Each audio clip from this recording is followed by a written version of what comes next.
Okay, अस्सलाम वालेकुम। So today will be discussing matrices. ठीक है बेटा। अच्छा, मैट्रिसेस के अंदर सबसे पहली चीज आपको क्या पता होनी चाहिए, वो है order of matrix. Order order of a matrix. एक मैट्रिक्स का बेटा ऑर्डर कैसे आप देखते हो? आप देखते हो row into column. Row multiply by column. अब ना कुछ आप पास पेपर्स में बेटा क्वेश्चंस देखेंगे जिसके अंदर आपसे वो ऑर्डर पूछेगा। वो बोलेगा भाई बताएं ये जो मैट्रिक्स है इसका क्या ऑर्डर है। जैसे मैं एक एग्जांपल देता हूँ। मैंने कहा यहाँ पे हमारे पास एक मैट्रिक्स है 3 4 1 2 7 6। ये एक मैट्रिक्स है, इसका क्या ऑर्डर होगा बेटा? 1 रो, 2 रो, 1 column, second column, third column. तो 2 रो और 3 कॉलम, 2 रो और 3 कॉलम। ठीक है बेटा। इसी तरह से सिमिलरली बेटा वो आपको इस तरह से भी दे सकता है, 5 4 1। अब इसका आप कैसे देखोगे? 1 रो, 2 रो, 3 रो और 1 कॉलम। तो 3 × 1 हो गया। सही है। इसी तरह से बेटा ये भी हो सकता है 7 2 1। तो 1 रो और 3 कॉलम।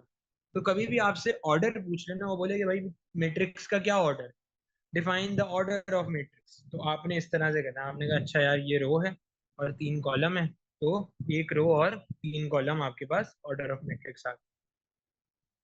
ठीक है। और हम मैट्रिक्स को बेसिकली इस तरह से डिफाइन करते हैं, रो मल्टीप्लाई बाय कॉलम। अब अगली चीज बेटा हमें क्या समझनी है? अगली चीज बेटा हमने समझनी है ऐड और सब्ट्रैक्ट करना बेसिकली मैट्रिक्स। सही है। लेट्स सपोज आपके पास एक मैट्रिक्स आ गया जिसके अंदर बेटा मैंने बोला 3 1 5 2 0 7 +4 -1 3 0 2 6। अब ये एक ना मैट्रिक्स है बेटा आपके पास, आपने ना ऐड करना है। सबसे पहले तो ऑर्डर ऑफ मैट्रिक्स देख लेते हैं। ऑर्डर ऑफ मैट्रिक्स क्या होगा? 3 रो और 2 कॉलम, 3 रो और 2 कॉलम। ठीक है। We can tell that order is same by just looking at the values. आप देख के बता सकते हो कि ऑर्डर आपका सेम होगा बेटा। तो जो आंसर आएगा वो भी आपका ऐसे ही आएगा बेटा, 1 2 3 4 5 6। ठीक है। सेम, क्योंकि ऑर्डर सेम है तो आपका आंसर का भी ऑर्डर भी सेम ही होगा। अब हम क्या करेंगे बेटा? अब हम जो ऐड हो रहा है उसको ऐड कर लेंगे, यानी कि 3 +4 आप करेंगे तो क्या होगा? 4 5 6 7। आपके पास यहाँ पे आ गया 7। 2 +0 बेटा करेंगे तो आपके पास क्या आ जाएगा? 2 आ गया बेटा आपके पास। 1 +-1 करेंगे, हमारे पास 0 आया, क्योंकि यहाँ पे हमारे पास बेटा 1 है, बीच में प्लस है, यहाँ पे बेटा हमारे पास माइनस है, -1 है। तो 1 +-1 =0, क्योंकि प्लस माइनस माइनस के बराबर होगा। फिर 0 +2 आपके 2 के बराबर होगा। फिर 5 +3 8 के बराबर होगा। फिर 7 +6 13 के बराबर होगा। ठीक है बेटा। हमने इस तरह से करके ऐड कर लिया।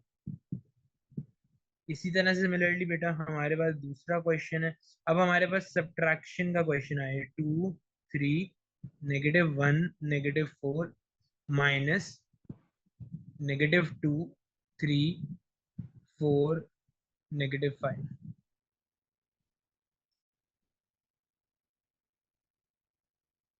इसको देखते हुए बेटा हम ऑर्डर को डिफाइन कर सकते हैं। ठीक है। 1 2 3 4। ऑर्डर क्या होगा बेटा? 2 - -2 करेंगे, 2 - × -2, तो 2 +2 हमारे पास बेटा 2 + 2 कितना हो जाएगा? 4। -1 -4 बेटा करें तो आपके पास क्या आएगा? -5। 3 -3 0। -4 +5। तो बेटा हमारे पास कितना आ जाएगा? -4 + 5 -9, सॉरी, +1। -4 + 5 किसके बराबर होगा? +1 के बराबर होगा। ये हमने करके ऑर्डर ऑफ मैट्रिक्स को देखते हुए बेसिकली हमने जो है वो अपना आंसर कैलकुलेट कर लिया, हमने अपना आंसर जो है वो निकाल दिया।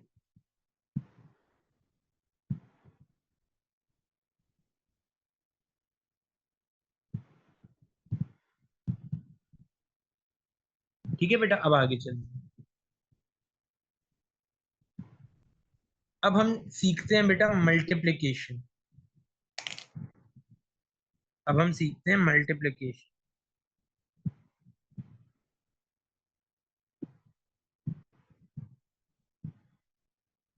मल्टीप्लिकेशन के अंदर हमने क्या सीखना है बेटा? Scalar multiplication. हमें स्केलर मल्टीप्लिकेशन आनी चाहिए सबसे पहले तो। Scalar multiplication. स्केलर मल्टीप्लिकेशन में बेटा हम क्या करेंगे? 3 × 2 और 5। तो आंसर क्या होगा बेटा? 3 × 2 = 6 और 3 × 5 = 15। ये आपका स्केलर मल्टीप्लिकेशन होगा। अच्छा, अब ना बच्चे बहुत, एक चीज आप समझ लें, जब भी स्केलर मल्टीप्लिकेशन हो ये ऐसे मल्टीप्लाई। बच्चे ना, मैं बेसिकली पिछले साल मैंने जब मैथ्स पढ़ाई थी तो मैंने एक चीज देखी, बच्चे बहुत बड़ी एक गलती ये करते हैं, वो अज्यूम करते हैं कि भाई 3 है ना, 3 के नीचे तो 1 होता है, तो अगर मैं इसको मल्टीप्लाई कर रहा हूँ बेसिकली 2 और 5 से, तो इसका मतलब ये हो गया कि 3 को 2 से करेंगे, 1 को 5 से करेंगे। This is wrong. Scalar multiplication में ये जो नंबर होता है ना, इसी को आप दोनों से मल्टीप्लाई करोगे, यानी कि 3 जाएगा आपका 2 से और 3 जाएगा आपके 5 से। ये गलत। ठीक है, बी केयरफुल फ्रैक्शंस के साथ। स्केलर मल्टीप्लिकेशन बेसिकली इस तरह से परफॉर्म की जाती है। एक और आपको बता देता हूँ एग्जांपल स्केलर मल्टीप्लिकेशन। फर्स्ट कर लें बेटा, आपके पास एक सवाल आ गया 2 और इसको आप मल्टीप्लाई करो इस मैट्रिक्स से। ठीक है, अब आपके पास आंसर क्या आएगा? आंसर आ जाएगा बेटा 2 × 3 = 6, 2 × -1 -2, 2 × 0 0, 2 × 4 = 8। ये बेटा आपके पास आंसर आ गया। सही है, ये आपका स्केलर मल्टीप्लिकेशन। ये तो बेसिक है, आसान था, इसमें तो कोई रॉकेट साइंस नहीं है। अब आगे चलते हैं, अब चलते हैं मुश्किल चीज पे। पार्ट 20 का वो हमने सीख रहे हैं। पार्ट बी में बेटा हमने क्या डिस्कस करना है? Matrix multiplication.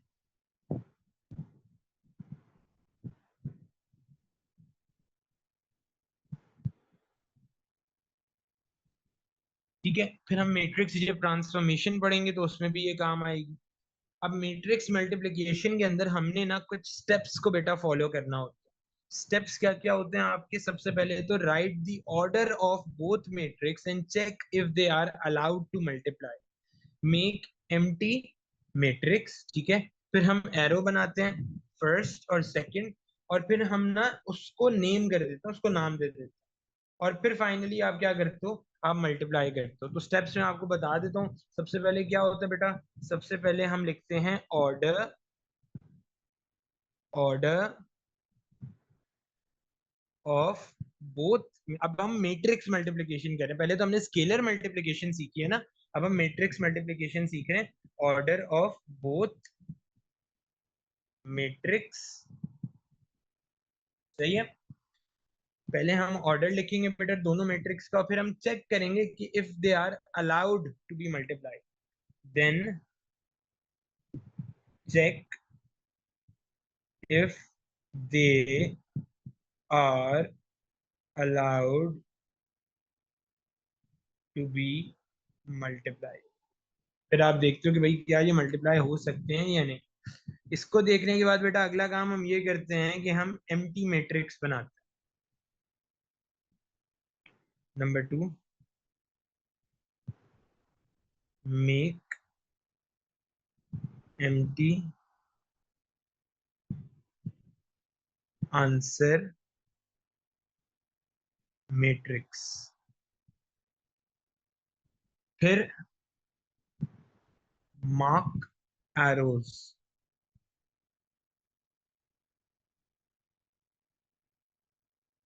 या ऐसे स्टेप्स आपको ऐसे समझ नहीं आएंगे, लेकिन स्टेप्स आप अपने पास लिख लो, जब हम क्वेश्चन सॉल्व करेंगे ना तो और ज्यादा बेहतर तरीके से आपको समझ आएंगे।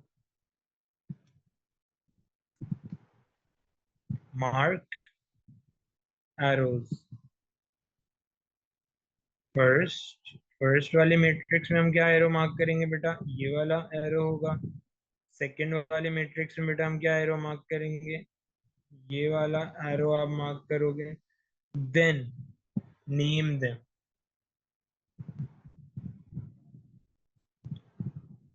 और चौथा है मल्टीप्लाई। ठीक है बेटा। अब एक क्वेश्चन इसका ना हम सॉल्व करते हैं, ये स्टेप्स को फॉलो करते हुए हम अपना आंसर निकालेंगे। सबसे पहले हम ऑर्डर ऑफ मैट्रिक्स देखेंगे, देखने के लिए भाई कि आप उसको मल्टीप्लाई कर भी सकते हो या नहीं। अब मैं ऑर्डर ऑफ मैट्रिक्स भी बताता हूँ। जब आप मैट्रिक्स को मल्टीप्लाई कर रहे होगे ना तो उसके लिए आपको क्या चीजें देखनी पड़ेगी। सबसे पहले बेटा आप ये देखोगे 2 3 1 5 1 1 0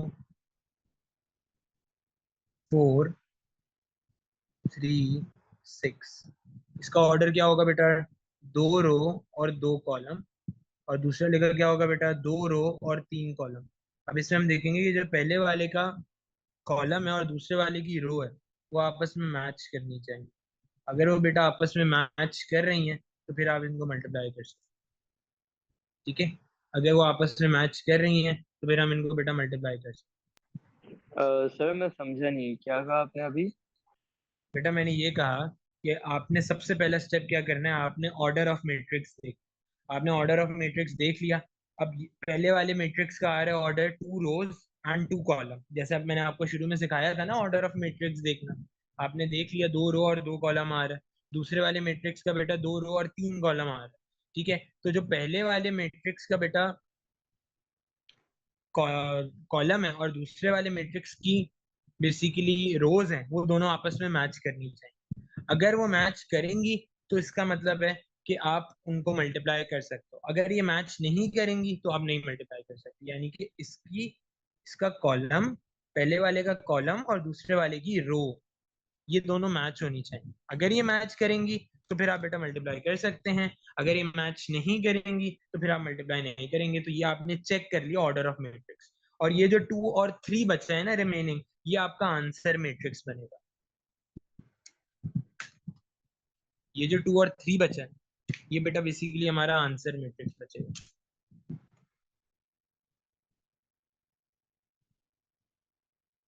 तो क्या होगा,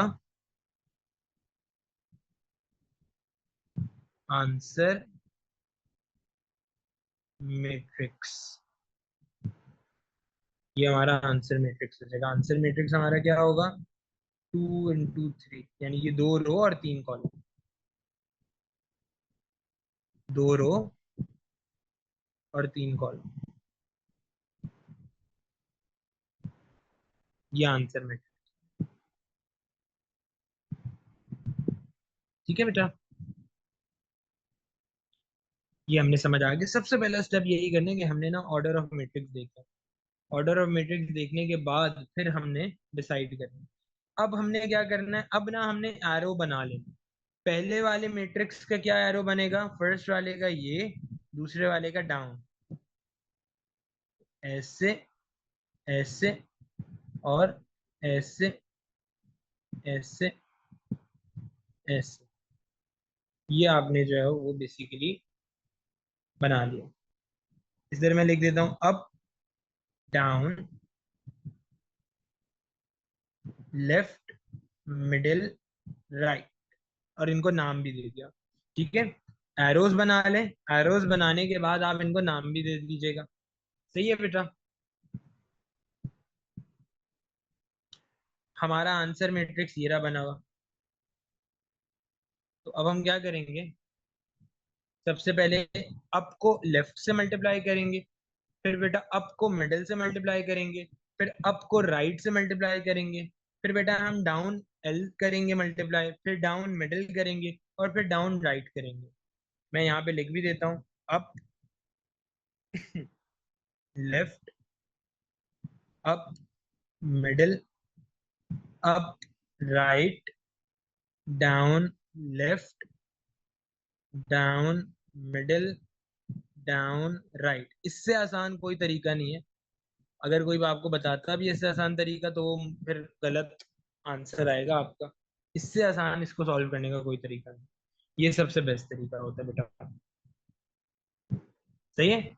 आपको पहले लेफ्ट से कर लिया, फिर आपको मिडिल से कर लिया, फिर आपको राइट से कर लिया, इसी तरह डाउन को left, down middle, down right, ऐसे हम मल्टीप्लाई कर लेंगे। तो यानी कि बेटा ये हो जाएगा 2 into 1 प्लस 2 into 1।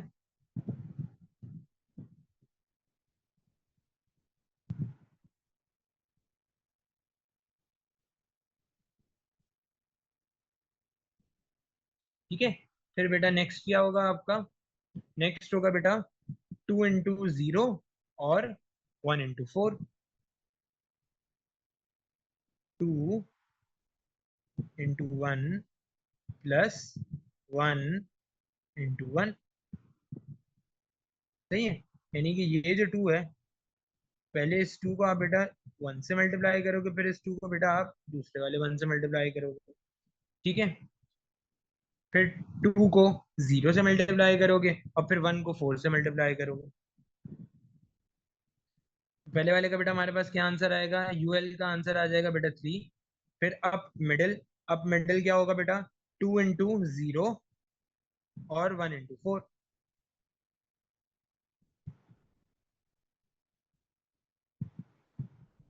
इसका आंसर क्या आ जाएगा बेटा? इसका आंसर आ जाएगा हमारे पास 4। फिर अप राइट भी इसी तरह से ही निकलेगा। अप राइट क्या होगा? 2 into 3 प्लस 1 into 6। कितना आसान है ये।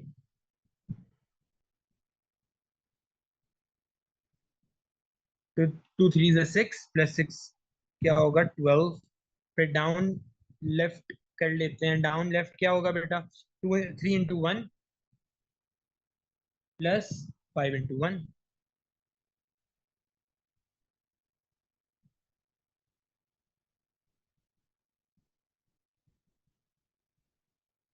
3 + 5 बेटा क्या होता है? 8। फिर इसी तरह से डाउन मिडिल कर लेते हैं। वो क्या होगा बेटा? 3 into 0 प्लस 5 into 4। तो इसका आंसर आ जाएगा बेटा 20। फिर इसी तरह से डाउन राइट कर लेते हैं। 3 into 3 प्लस 5 into 6। इसका आंसर आ जाएगा बेटा 39। क्योंकि 3 3 9 होता है और 6 5 30 होता है।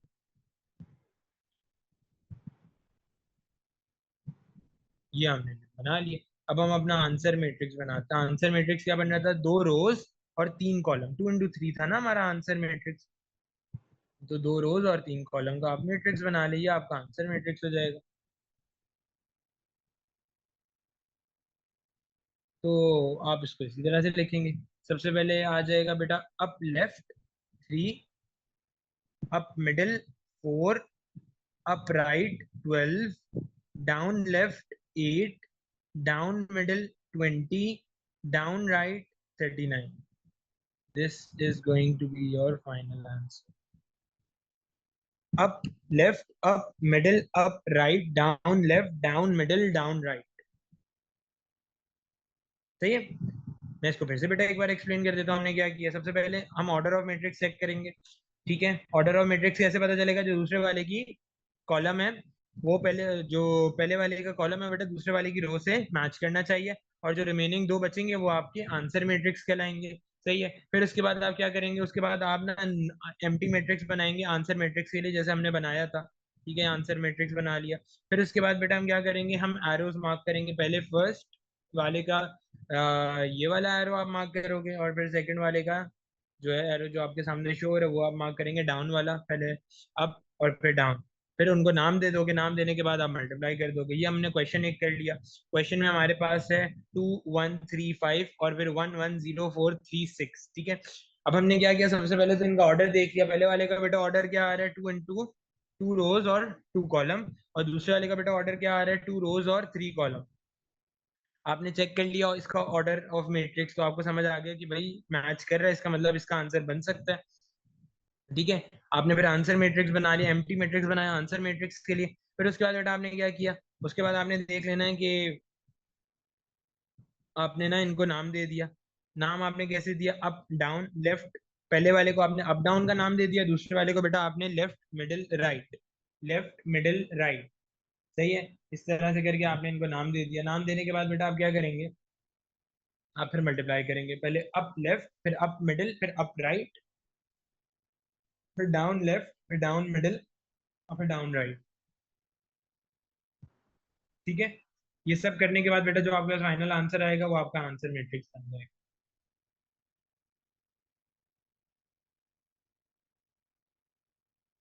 ठीक है, अब हम आगे चलते हैं।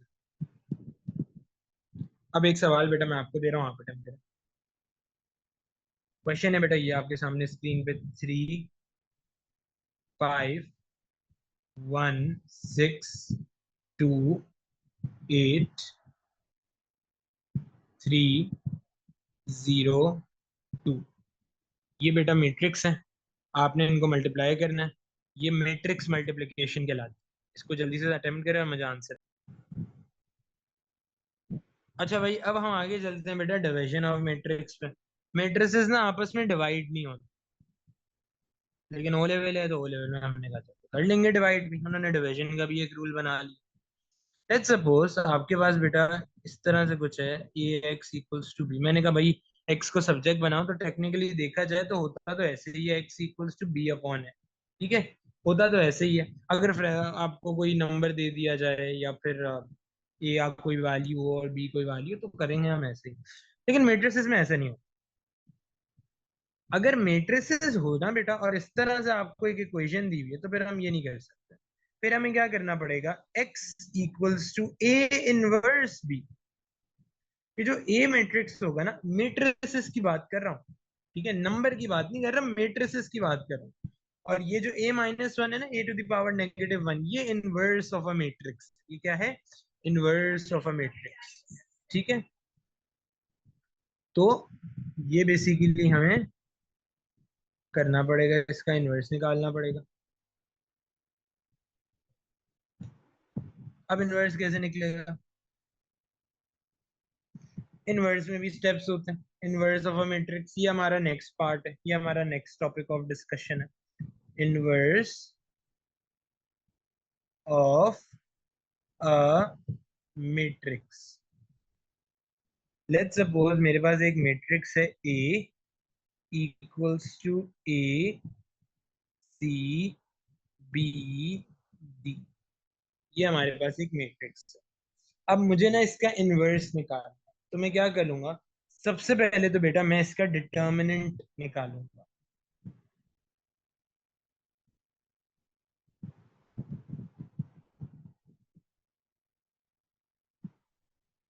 डिटर्मिनेंट बेटा कैसे, और डिटर्मिनेंट का सिंबल क्या होता है, डिटर्मिनेंट का सिंबल होता है ये। ठीक है,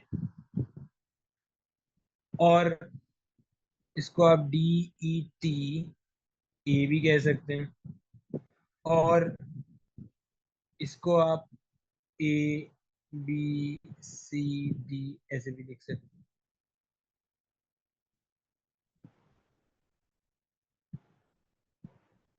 अब डिटर्मिनेंट होता है ना बेटा, तो उसके अंदर हम क्या करते हैं, उसके अंदर हम ए को बी से मल्टी ए को, ठीक है, और बी को सी से मल्टीप्लाई करेंगे, तो हमारे पास उस मैट्रिक्स का डिटर्मिनेंट निकल जाएगा। क्या निकल जाएगा, डिटर्मिनेंट। जैसे ये हमारे पास एग्जाम्पल है, तो इसके अंदर डिटर्मिनेंट बेटा क्या होगा, determinant A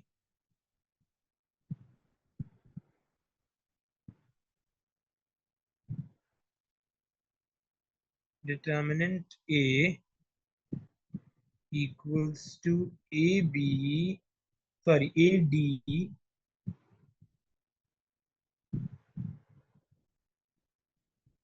minus B C. A D minus B C. फिर ये तो पहला स्टेप हो गया। उसके बाद नेक्स्ट स्टेप बेटा क्या होगा, उसके बाद आप निकालेंगे adjoint A.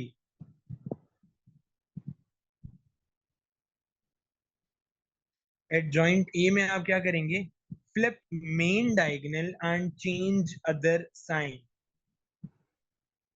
Flip main diagonal and change other sign.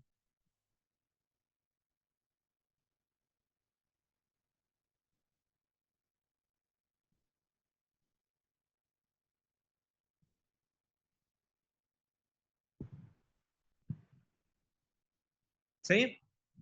तो ये जो ए है ना बेटा, ए की जगह डी आ जाएगा और डी की जगह ए चला जाएगा। और ये जो बी और सी है ना, ये हमारा दूसरा डायगोनल है। तो इनका हम क्या करेंगे, साइन चेंज कर देंगे। तो ये बेटा कैसे हो जाएगा, इसको हम लिखेंगे एडजॉइंट ए में डी नेगेटिव बी नेगेटिव सी नेगेटिव सी और ए। फ्लिप मेन डायगोनल हमने कर दिया और दूसरे वाले डायगोनल का हमने साइन चेंज कर दिया।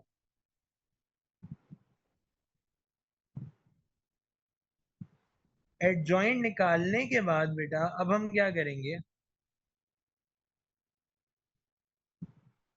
जब आपने एडजॉइंट निकाल लिया तो उसके बाद अब आप इस मैट्रिक्स का इनवर्स निकाल। A inverse equals to 1 upon determinant of A into adjoint. ठीक है।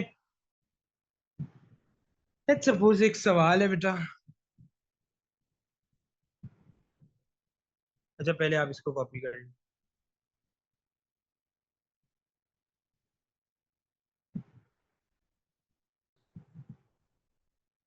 मैं एक बार बेटा फिर से समझा देता हूँ। अब हम यहाँ पे ना इनवर्स निकालना सीख रहे हैं मैट्रिक्स का, क्योंकि देखिए मैट्रिक्स को ना हम डिवाइड नहीं कर सकते। अगर नंबर होता तो नंबर तो डिवाइड हो जाता, लेकिन मैट्रिक्स को आप डिवाइड नहीं कर सकते।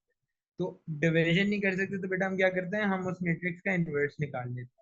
इनवर्स कैसे निकलता है, इनवर्स निकालने के कुछ स्टेप्स होते हैं। सबसे पहले बेटा हम निकालते हैं डिटर्मिनेंट। यहाँ पे मैंने आपके सामने डिटर्मिनेंट का बेटा सिंबल भी लिख दिया है। ठीक है। डिटर्मिनेंट क्या होगा कि जो आपके डायगोनल्स होंगे आप दोनों को आपस में मल्टीप्लाई कर देंगे और फिर सब्ट्रैक्ट कर देंगे, यानी कि ये ए डी और बी सी हो जाएगा, main diagonal minus second diagonal. ठीक है। फिर आप उसका एडजॉइंट निकालते हैं। एडजॉइंट निकालने के लिए आप क्या करते हो, जो मेन डायगोनल है ना उसका फ्लिप कर देते हो दोनों को, यानी कि ए के बजाय डी आ जाएगा, डी के बजाय ए चला जाएगा, और जो सेकंड डायगोनल है ना उसका आप साइन चेंज कर दोगे, यानी कि बी बेटा नेगेटिव बी हो जाएगा और सी नेगेटिव सी हो जाएगा। ठीक है ऐसे। फिर ये सब करने के बाद बेटा तीसरा स्टेप होता है कि आप ना ए इनवर्स निकालेंगे। ए इनवर्स कैसे निकलता है, 1 upon determinant of A multiply bye adjoint. ये कर देंगे तो आपके पास आंसर आ जाएगा। अब लेट्स सपोज हमारे पास बेटा एक क्वेश्चन है। लेट्स सपोज एग्जाम में ना मेरे पास एक क्वेश्चन आ गया। उसने मुझे बोला, इसको हम नेक्स्ट पेज पे करते हैं।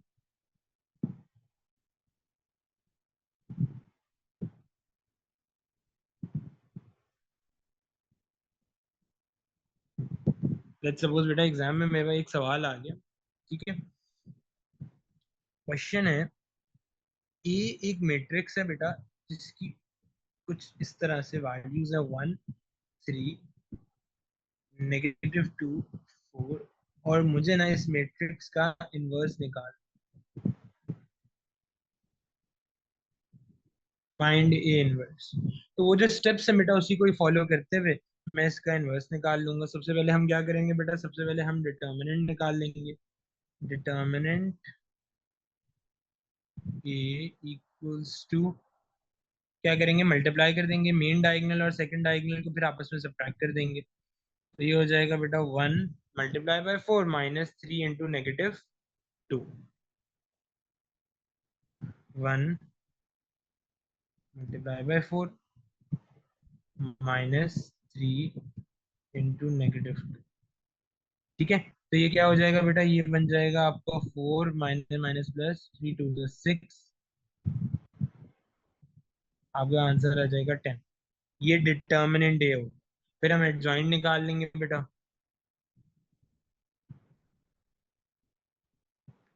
मेन डायगोनल को फ्लिप कर दें और साइन चेंज कर लें दूसरे वाले डायगोनल। ठीक है, मेन डायगोनल आपने फ्लिप कर दिया और सेकंड डायगोनल का साइन चेंज कर दिया। फिर आप इसका इनवर्स निकाल लेंगे। इनवर्स कैसे निकलेगा? 1/डिटर्मिनेंट ऑफ ए इंटू 4 -3 2 1। ठीक है बेटा।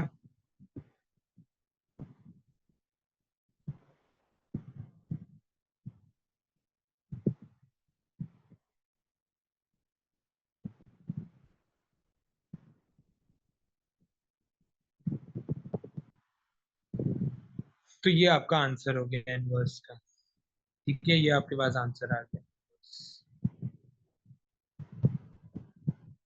इस तरह करके।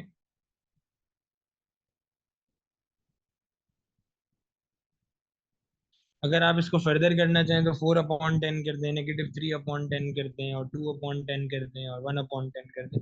बट अगर आप इसको यहाँ तक भी छोड़ दें तो भी सही है, एग्जामिनर आपको पूरे मार्क्स देगा, यहाँ पे आपके बिल्कुल भी मार्क्स डिडक्ट नहीं होंगे। ठीक है बेटा। अच्छा, फिर हमारे पास आ जाता है आइडेंटिटी मैट्रिक्स। अगली चीज बेटा हमारे पास क्या आ रही है? Identity matrix.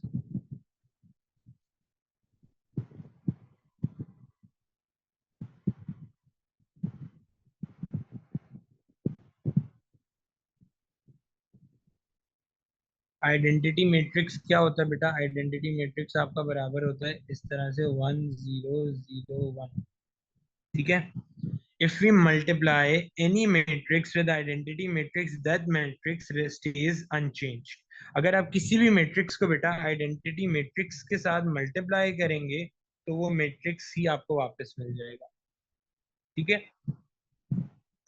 और अगर आप मल्टीप्लाई करते हैं a matrix with its own inverse तो आपके पास आइडेंटिटी मैट्रिक्स आ जाएगा। एक तो रूल नंबर 1 ये आपको पता होना चाहिए बेटा। रूल नंबर 1 ये आपको बेटा पता होना चाहिए। रूल नंबर 2 क्या बेटा आपको पता होना चाहिए? कि अगर आप किसी भी मैट्रिक्स को मल्टीप्लाई करते हैं उसके इनवर्स के साथ तो आपके पास जो आंसर आएगा वो आइडेंटिटी मैट्रिक्स के बराबर होगा, यानी जो बेटा इसके बराबर।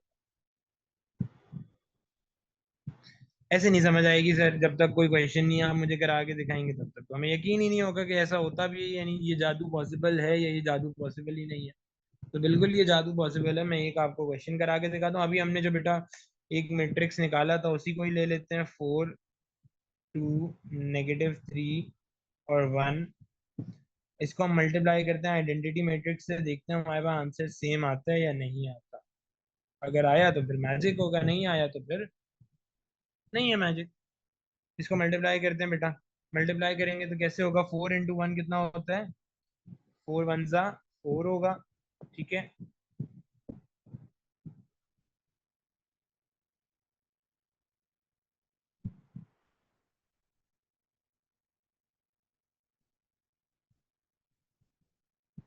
4 1 4।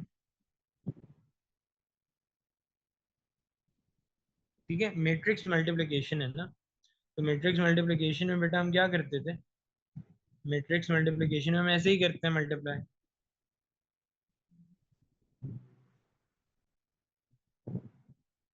कि पहले 4 × 1 और फिर -3 × 1, फिर 2 × 1 और फिर 1 × 1। 4 -3।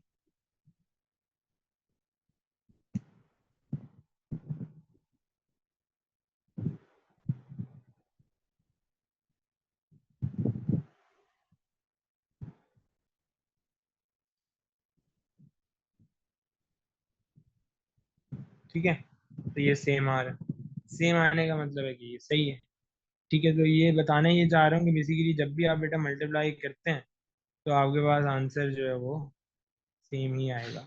अगर आप किसी भी अच्छा। मैट्रिक्स को, हाँ, एक इसलिए सेकेंड। ठीक है, अच्छा लेट्स सपोज बेटा मैंने आपसे बोला कि आप किसी भी मैट्रिक्स को उसके इनवर्स से मल्टीप्लाई करेंगे तो आपके पास आइडेंटिटी मैट्रिक्स आ जाए। लेट्स सपोज एग्जाम में ना मेरे पास एक सवाल आया। सवाल क्या आया, उसने बोला सिंप्लीफाई